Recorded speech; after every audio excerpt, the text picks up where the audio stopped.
Okay, hindi lang tao na inita, no? Pati ang aso.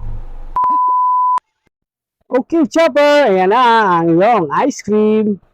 Wow, kinain niya nga, no? Init na init si Chopper. Nalaylaw na yung dila niya sa init. Kahit binigyan na natin siya ng tubig. So, trinay natin kung kakainin yung ice cream, no? Kinain niya. So, pwede ang aso sa malamig. Kasi ang init ng panahon, kawawa naman yung mga alaga natin. So, bigyan natin sila ng refreshing na ice cream at ng tubig para hindi sila ma-dehydrate. So, tayo kailangan natin yan. So, kailangan din ng aso yan. Mapapansin ninyo, pag ang dila niyan at nilalabas niya at naglalaway or ibig sabihin yan, nauuwaw na siya kasi pinapawisan na yan. So, hindi mo makikita yan sa katawan niya kasi wala naman yung balat na katulad natin. May balahibo. Kaya, sa dila niyo makikita yan.